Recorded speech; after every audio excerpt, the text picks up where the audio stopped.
911, what's your emergency? The line crackles with the sound of a woman's rattling, uneven breath. It is June 20th, 2001, in a humid suburb of Houston, Texas. On the other end of the line, there is no screaming, there is no panic, just a flat, deadened voice that says, "I need a police officer." The dispatcher, Doreen Stubblefield, tries to get more information. She asks if the woman's husband is there. "No," the voice responds. "I'm sick," Stubblefield persists, asking what the problem is. The answer is an unfathomable, simple sentence that would haunt the state of Texas for decades. "I just need him to come." But 7-year-old Noah, 5-year-old John, 3-year-old Paul, 2-year-old Luke, and 6-month-old Mary were already gone. They weren't missing. They were lying in a row on a bed or floating in a bathtub because the woman who was supposed to protect them had decided their time on Earth was over. This is just one story, one mother, one house on Beachcomber Lane. How does a mother the person society trusts as the ultimate sanctuary become the source of a child's final terror? And how does a single state witness 10 of these cases, each more haunting than the last, over a span of 25 years? From 2000 to 2025, Texas has been the stage for a series of crimes so shattering they forced a nation to confront the limits of the human mind and the rigid boundaries of the law. These aren't just entries in a police log. They are warnings. They are lessons in what happens when the medical system fails, when religious delusions take root, and when the word mother becomes a mask for something much darker. Before we dive into these shadows, let me know, where are you watching from tonight? What time is it in your corner of the world? Drop your location and the time in the comments. And if you're ready for a deep dive into true crime that refuses to look away, hit that subscribe button, because what you're about to hear will stay with you long after the screen goes black. Tonight, we cover 10 cases, 10 mothers, 10 failures of humanity. We will travel from the suburbs of Rowlett to the rural yards of New Chapel Hill, through stories of fatal neglect, religious frenzy, and legal battles that are still being fought today. Some of these names were on every news channel in the country, others were buried in the back pages of local papers, but every single one deserves to be remembered, not to give a platform to the perpetrators, but to honor the small lives that were cut short. Let's begin. Case 1. Andrea Yates. What's your name? What's the problem? I just need him to come. Is your husband there? No. Well, what's the problem? I need him to come. I need to know why we're coming, ma'am. Is he there standing next to you? She? Are you having a disturbance? Are you ill or what? Yes, I'm ill. You need an ambulance? No, I need a police officer. I've sent an ambulance. When the first officer arrived at the single-level brick home in Houston, he was met at the door by a woman with long, dark hair. She was soaking wet. Her eyes were wide, and her breathing was heavy. He asked her what she needed a police officer for. She looked him straight in the eye and said, "I just killed my kids." Andrea Yates was not the face of a criminal. She was a high school valedictorian, the captain of her swim team, and a registered nurse. But behind the academic success was a mind that had been fracturing for years. After the birth of her 4th son, Luke, in 1999, the darkness moved in. She suffered a nervous breakdown. She attempted suicide twice. Her psychiatrist, Dr. Eileen Starbranch, was blunt with Andrea and her husband, Rusty. She told them that another pregnancy would guarantee future psychotic depression. The couple ignored the warning. 7 weeks after being discharged, Andrea was pregnant again. They followed the teachings of an itinerant preacher named Michael Woroniecki. He taught a harsh version of Christianity, frequently threatening the fires of hell and telling mothers that if they didn't raise their children in absolute righteousness, those children were doomed to burn. To Andrea, who was already suffering from postpartum psychosis and schizophrenia, these weren't just metaphors, they were instructions. She became fixated on the idea that her children were unrighteous and doomed to perish because of her failures. Trying to accomplish them when you did take your children's lives? Maybe in their innocent years, God would take them up. God would take them up to be in heaven, is that what you mean? All right. And if you had not taken their lives, what did you think would happen to them? I guess they would have continued stumbling. And where would they end up? Hell. In hell. Well, they didn't do things God likes.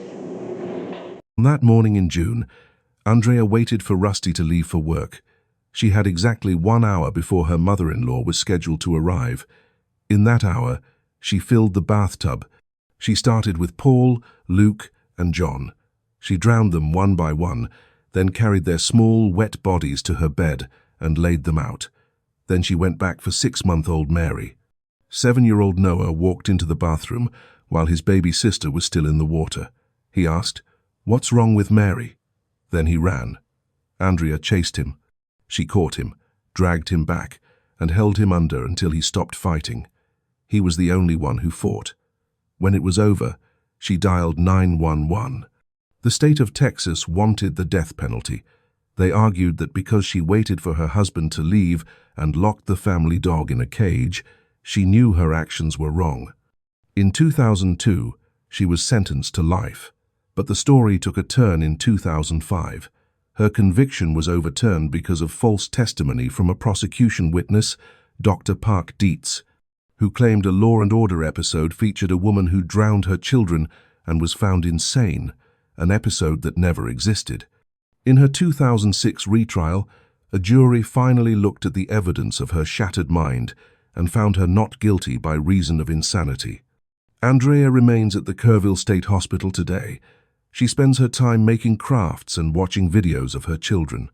Rusty Yates, who eventually divorced her, continues to maintain that she was a victim of a brain sickness.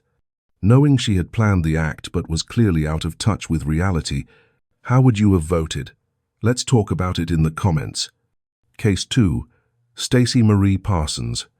On the morning of July 21st, 2014, the quiet town of Athens, Texas, was rocked by a walk-in confession that would leave veteran officers in a state of shock. Stacy Marie Parsons was a 25-year-old mother who walked into the local police department around 9 a.m. and told the officers at the front desk that she had just killed her 4-year-old daughter, Victoria Wyatt. The details she provided were as cold as they were precise. She told the detectives that she had taken Victoria to a remote bridge on County Road 1500 in Henderson County. There, she brutally attacked the child, inflicting massive trauma to her head and chest. When the police rushed to the family home at 413 Martin Luther King Street, they found Victoria's body inside the residence. The discovery was devastating for the family. Randy Diaz, a family friend who was at the house, told reporters that something told him to open the trunk of the family car. Inside a plastic bag, he saw Victoria's small leg hanging out. He and the girl's father, Gary Wyatt Jr., attempted CPR, but water came out of the child's mouth, indicating that she had also been drowned. The child's grandfather, Gary Wyatt Sr., stood outside the home with tears in his eyes, asking the question that everyone in the community was thinking: who would kill their baby? Who would kill their baby? He told reporters that he was thankful the police had taken Stacy into custody before he had found her. Victoria was supposed to enroll in preschool that very day. Stacy Parsons was arrested and charged with capital murder. Her bond was set at $2 million. While her motives remained a subject of intense debate, with some suggesting jealousy played a role in her relationship with the girl's father, the brutality of the act was undeniable. In 2015, Stacy Marie Parsons pleaded guilty to the capital murder of her daughter to avoid the death penalty. She was sentenced to life in prison without the possibility of parole. She remains incarcerated today in the Texas Department of Criminal Justice, a mother whose final act toward her daughter was a betrayal that the town of Athens will never forget. Case 3. Jessica Briones. San Antonio is a city known for its vibrant culture and warm hospitality, but on September 5th, 2017, it became the site of a tragedy that would haunt the local police department for years. The sun was bearing down on the northwest side of the city when a 39-year-old woman named Jessica Briones walked into the San Antonio Police Department substation on Prue Road. In her arms, she carried her 4-year-old daughter, Olivia. The child was limp, her eyes fixed and dilated. She wasn't breathing correctly. Jessica told the officers at the front desk a strange story. She said she didn't know where her phone was and that it was low on minutes, so she couldn't call 911. She had decided to walk the half-mile to the station instead. Medics were called immediately, and Olivia was rushed to University Hospital, but the doctors there were met with a reality that made their blood run cold. Olivia was in a state of total physical collapse. A manual and visual inspection revealed multiple sites of bleeding in her head and massive swelling in her brain. But as the doctors worked, the map of pain on her body grew even more extensive. They found a black eye that was already beginning to yellow. They found fractured vertebrae. They found a deflated lung. Most disturbing of all was the obvious deformity in both of her arms, the result of old fractures that had never been medically treated and had healed improperly. At 4 years old, Olivia was a collection of scars and broken bones. Jessica Briones was taken into a small, windowless room for a 5-hour interrogation. The video of that interview, which was later played for a jury, shows a woman who seemed disconnected from the gravity of the situation. She paced back and forth, occasionally looking directly into the lens of the security camera. When Detective Raul Juarez asked how her daughter had ended up in such a state, Jessica offered a defense that the prosecution would later call a web of lies. She told the detective that Olivia was fine the night before and that they had spent the day watching movies. She claimed she heard her daughter scream while she was in another room changing her clothes. She was sitting down but didn't appear she had fallen, Jessica said in the video. When the detective pressed her on the older injuries, the fractured arms and the scars, Jessica had a one-word explanation. Clumsy, she said. Olivia bumped her head a lot, and that a few months prior, the child had hit her head so hard there was blood everywhere.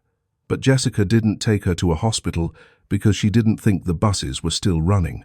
The medical evidence told a completely different story. Chief Medical Examiner Dr. Adekunle Piawani testified that the injuries were consistent with a severe, direct blow to the head, not a fall. It was also revealed that Jessica, who had sole care and custody of the girl, hadn't taken Olivia to a doctor since her 18-month checkup. The trial in late 2022 was a grueling experience for everyone involved. Juror Shamika McDonald spoke to local news after the verdict, saying that the hardest part was the days the autopsy photos were shown. Every single juror cried. They had to take breaks just to regroup because the sight of the child's suffering was too much to bear. Those photos made the verdict clear. The jury deliberated for just over 1 hour on Monday morning, October 31st, 2022. They found Jessica Briones guilty of murder and injury to a child. A day later, they sentenced her to life in prison. Under Texas law, she will be eligible for parole after serving 30 years of her sentence. But for the community of San Antonio, the memory of Olivia remains a reminder of the silence that often precedes a storm. Case 4. Katrina Mendoza. In early 2022, San Antonio witnessed what some described as one of the most severe child abuse cases ever seen in Bexar County. 5-year-old Mercedes Lozoya died from what officials called extreme physical abuse. For at least 3 weeks, the child was tortured at the hands of her mother, Katrina Mendoza, and Mendoza's boyfriend, Jose Ruiz. When Mercedes was taken to the hospital in February 2022, she was already dead. An emergency room nurse testified that the little girl was covered from head to toe in bruises. Patches of her hair had been pulled out. She had a fractured skull and dozens of pin-sized holes on the bottoms of her feet. Katrina Mendoza accepted a plea deal to testify against Jose Ruiz. In court, she detailed the horror. She described how Ruiz would pull the child's hair and cover her mouth and nose. She admitted that Ruiz used thumbtacks on the child's feet. He would mop the floor with her in her urine and put dog feces on her face to humiliate her. Mendoza's own family had tried to intervene. Her grandmother and aunt had called Child Protective Services multiple times to try and get the children away from her. The state argued that Mendoza not only knew about the abuse but invited Ruiz to discipline Mercedes in this way. She reportedly kept the girl out of school specifically to hide the injuries from authorities. In March 2024, Jose Ruiz was found guilty and sentenced to life in prison. On April 29, 2024, Katrina Mendoza was sentenced to 45 years in prison. During the sentencing, Mendoza broke down and cried only when her own sister read a victim impact statement. Judge Stephanie Boyd handed down the maximum punishment allowed under the plea agreement. Case 5. Lisa Coleman. If the cases we have covered so far are about a loss of reality, the story of Lisa Coleman is about a slow, agonizing loss of basic human empathy. It takes us to the arbors of Arlington apartment complex in the summer of 2004. On July 26th, paramedics were called to an apartment for a report of a child who was not breathing. When they pushed through the door, they were met with a sight that stay with them for a lifetime. 9-year-old Devonte Williams was lying on the bathroom floor. One paramedic, Brooks, testified that the boy was so thin and small that he initially thought he was looking at a 3 to 5-year-old child. Devonte was in full rigor mortis, meaning he had been dead for quite some time before the call was ever placed. He was clad only in bandages and a diaper. Devonte's life was a map of suffering that was kept hidden from the public eye. Born 4 months premature, he had struggled with developmental disabilities and speech delays since infancy. When the medical examiner conducted the autopsy, the findings were a testament to systematic cruelty. At 9 years old, Devonte weighed only 35 pounds, half the weight of an average boy his age. His body was covered in more than 250 separate injuries and scars. The details in the autopsy report were staggering. There were infected, open sores on his wrists and ankles, where he had been bound with plastic extension cords. There was a fresh tear in his lip and a healing tear on his ear, where his ear met the side of his head. Dr. Konzelman, the medical examiner, testified that Devonte was so deficient in protein that his body had begun to break down its own muscle and fat just to survive. He had almost no fat around his heart, a feature described as highly unusual in a child. Lisa Coleman was not Devonte's biological mother, but she was his primary caregiver alongside her partner and the boy's mother, Marcella Williams. They had systematically hidden Devonte from the world. They told the school district they had moved, and Marcella promised Child Protective Services she would stay away from Lisa after an earlier investigation. In reality, they were living together and keeping Devonte in a state of permanent restraint. While the rest of the household ate well, food was withheld from Devonte as a form of discipline. His sister, who was 8 at the time, later testified that Lisa would tie Devonte up with an extension cord in the bathroom, leaving him unable to move.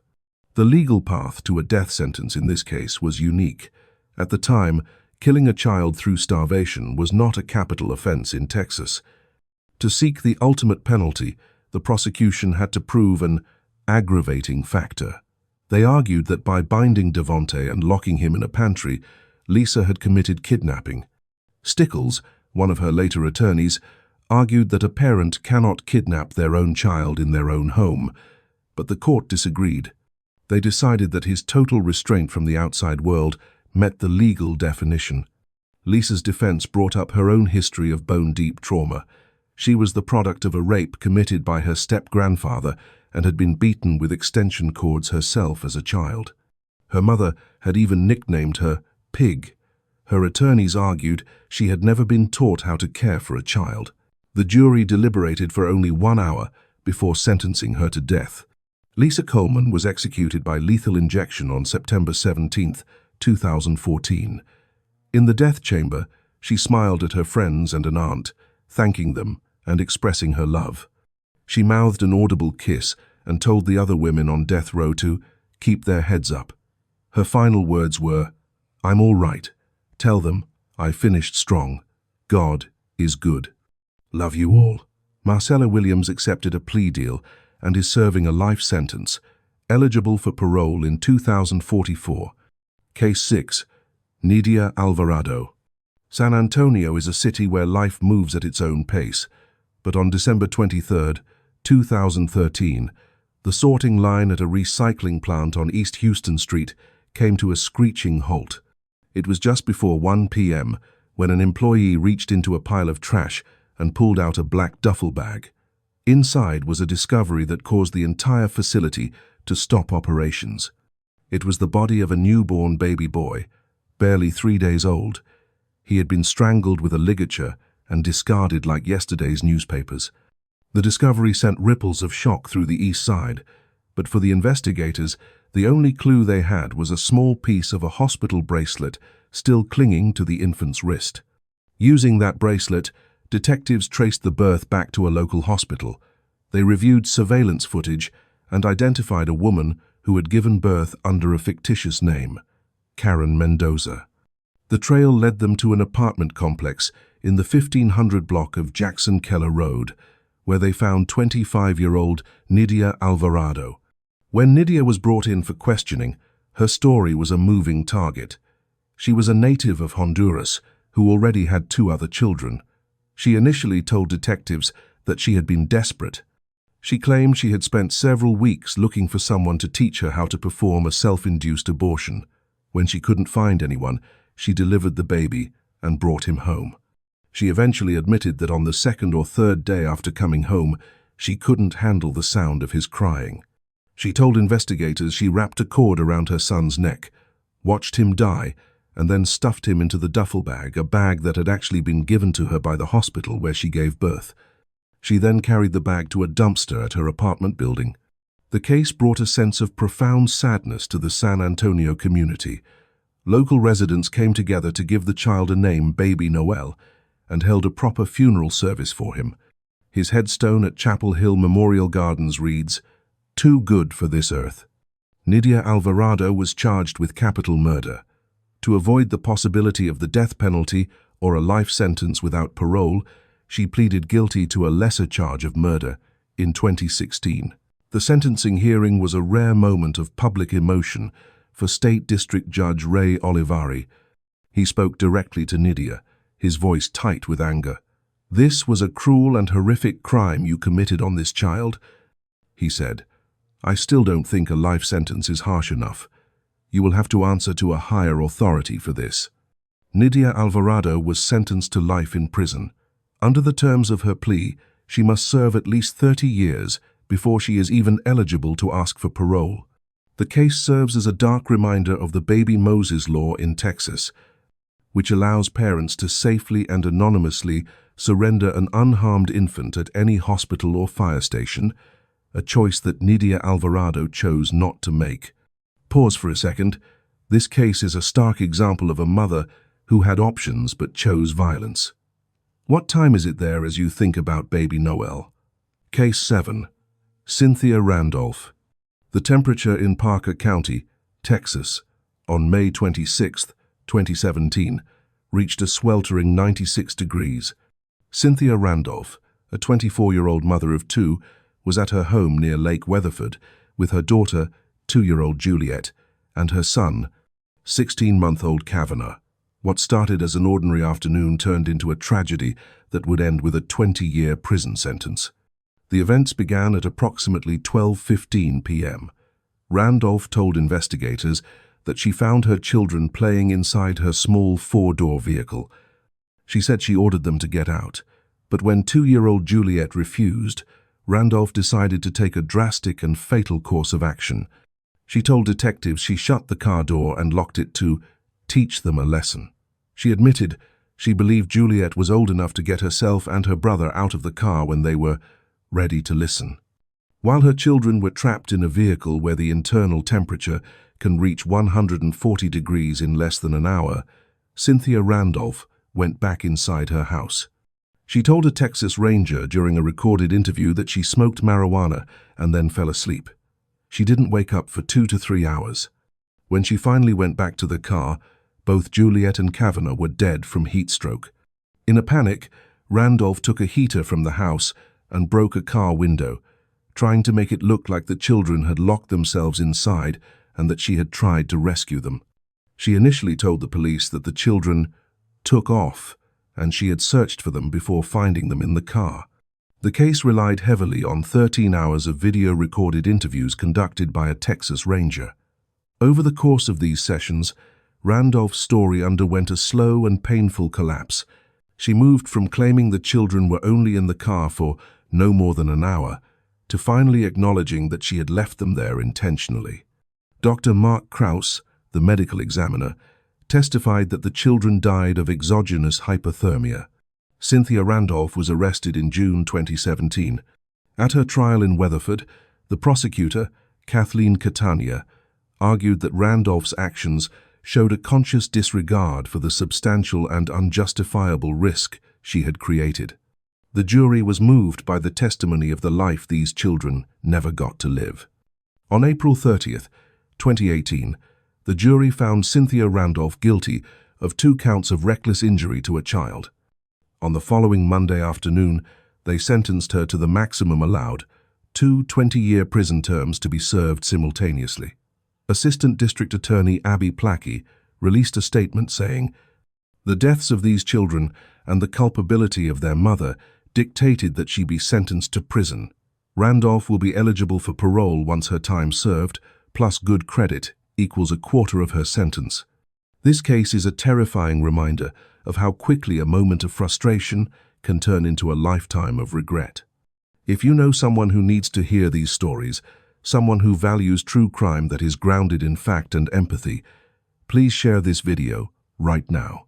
Spreading the word is the best way to support cold read crimes and to ensure that these victims' stories are told with the respect they deserve.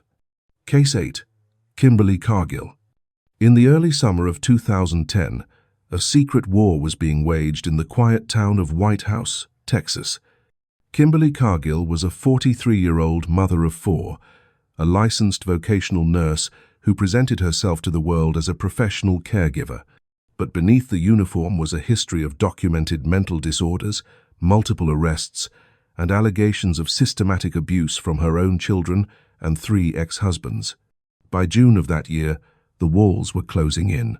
Child Protective Services had already removed 2 of her younger sons, Luke and Zach, following allegations of abuse. Cargill was facing a high-stakes custody hearing on June 23, 2010, a hearing that threatened to strip her of her remaining parental rights forever.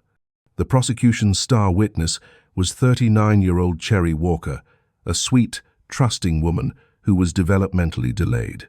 Cherry had been babysitting Cargill's youngest son and had witnessed the neglect firsthand, children left for days without food, living in squalor while their mother focused on her own life. On June 18, 2010, at 10:09 a.m., Cherry was served with a subpoena to testify at the custody hearing. Terrified and unsure of what to do, Cherry called Cargill to tell her she had been ordered to go to court. This phone call set a death sentence in motion. Cargill, realizing that Cherry's honesty would destroy her case, immediately began a flurry of 70 phone calls and texts during the hours she was supposed to be at work. She contacted Cherry's caregiver and promised to hide her out so she wouldn't have to face the judge. That evening, Cargill picked Cherry up under the pretext of taking her to dinner at Posadas Restaurant on 5th Street in Tyler. They never made it to a bar or a safe place. According to forensic evidence, Cargill drove Cherry to a remote, dark stretch of Oscar Burkett Road, also known as County Road 2191. There, Cargill ended Cherry's life by asphyxiation. In an attempt to destroy any trace of her presence, Cargill doused Cherry's body in lighter fluid and set it on fire. The discovery was made at 3:18 p.m. the next day. A man making a U-turn spotted what he thought was a pile of trash, but as he stepped out of his vehicle, he realized he was looking at a face-down body. Texas Ranger Brent Davis noted that the scene was obviously a dump site, because Cherry's white tennis shoes were perfectly clean, showing no signs of the red dirt that surrounded her. Cargill's defense was a collection of shifting narratives. She took the stand in May 2012 and claimed that Cherry had suffered a massive seizure in the car while they were driving. She testified that she panicked and didn't call 911 because her phone had run out of battery. She admitted to burning the body, but claimed it was a panic move to hide the fact that she had been with the woman when she died of natural causes.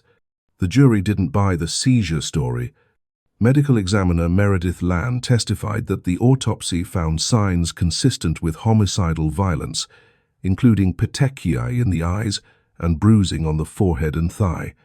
Most damning of all were 9 empty dairy cream containers from Burger King found in Cargill's master bedroom, the same unique creamers found at the scene where Cherry's leg had pulled them out of the car as she was being dumped.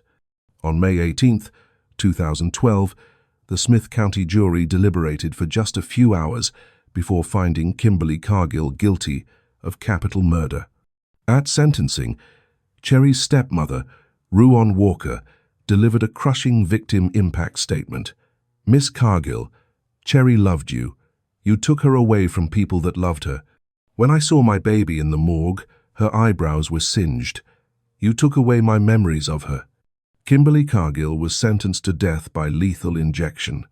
As of late 2025, she remains at the Patrick O'Daniel unit, one of only 7 women on Texas's death row, still fighting an appeals process that has repeatedly confirmed her guilt.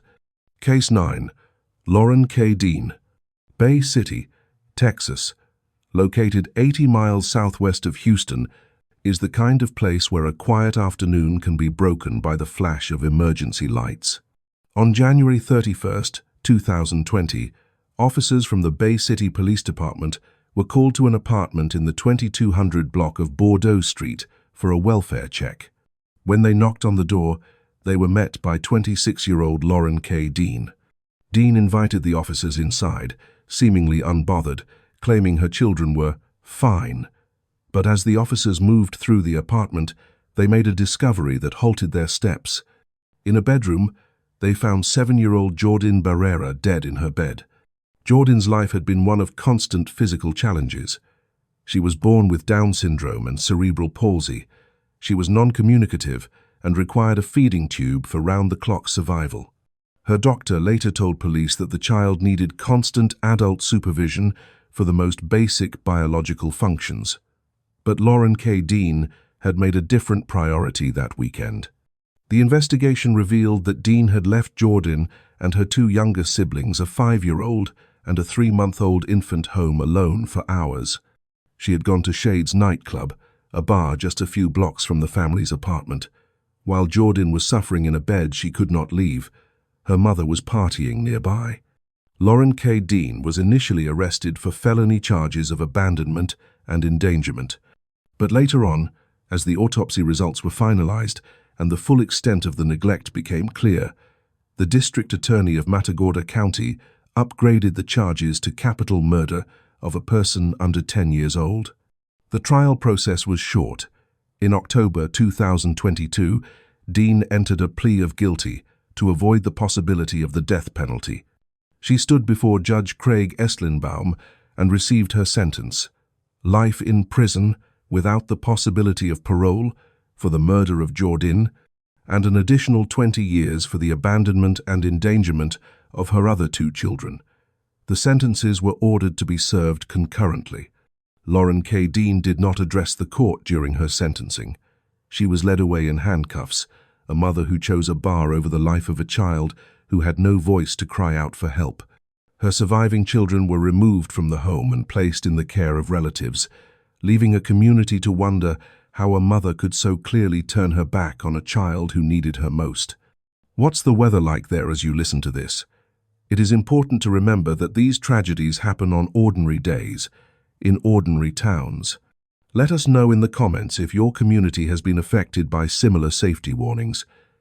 Case 10. Shebra Thomas. The final case takes us to the 3rd Ward of Houston in August of 2016. This is a neighborhood with deep roots and close-knit neighbors. But on August 14th, The quiet of the morning was shattered by a conversation that no one was prepared to have. Shebra Thomas was a 30-year-old mother of two. To those who saw her on the street, she appeared to be a woman struggling to manage the pressures of single parenthood, but nothing in her outward appearance suggested the cold calculation that was taking place behind closed doors.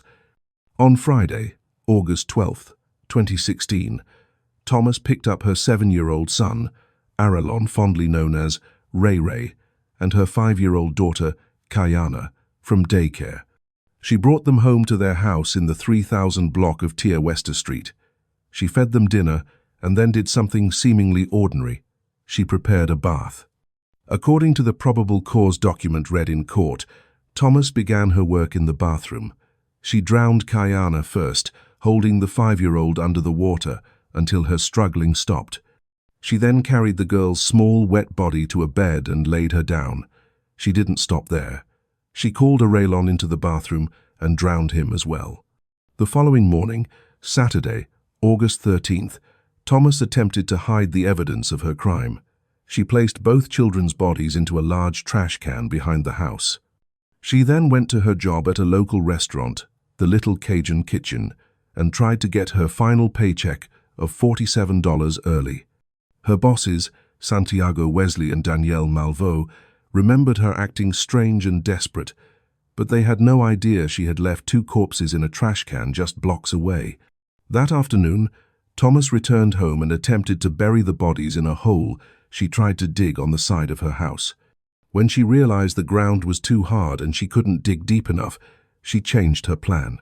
In a moment of pure, detached reasoning, she rolled the small bodies of her children into a crawlspace underneath her neighbor's house at 3009 Tierwester. Thomas was only caught because she spoke. She began packing her things and told an acquaintance who had come to help her move that she had killed her children. The friend initially thought she was joking a dark, sick attempt at humor, but when he looked at her expression and saw the lack of any emotion, he realized the truth. He walked away, found a police officer, and told them exactly what he had heard. When officers arrived and looked under the neighboring house, they found Arlington and Kayana. Shebra Thomas was taken into custody and eventually gave a full confession to the Homicide Division investigators. She told them she had planned the drownings and that she had done it because she felt the workload of being a mother was simply too much. Systemic failures were present in this case as they were in so many others.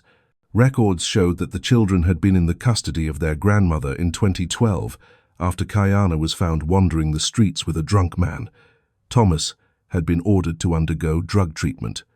A spokesman for Child Protective Services confirmed there was an open case involving Thomas at the time the children died, yet the system had not acted in time to remove them from her care. In March 2023, Shebra Thomas pleaded guilty to 2 counts of murder. District Attorney Kim Ogg stated, "This mother knew what she was doing. She knew it was wrong, and we vowed to seek justice for these 2 children.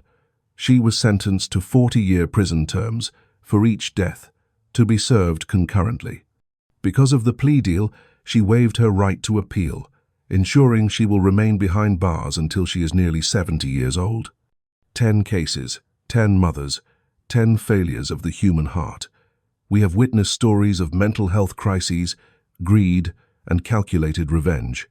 These aren't just headlines. They are reminders of how fragile the safety net for children can be. One theme that connects many of these tragedies is the collapse of the systems meant to protect. Whether it is a regional CPS director arrested for tampering with evidence or a medical evaluation that lasted only 44 minutes, these gaps have fatal consequences.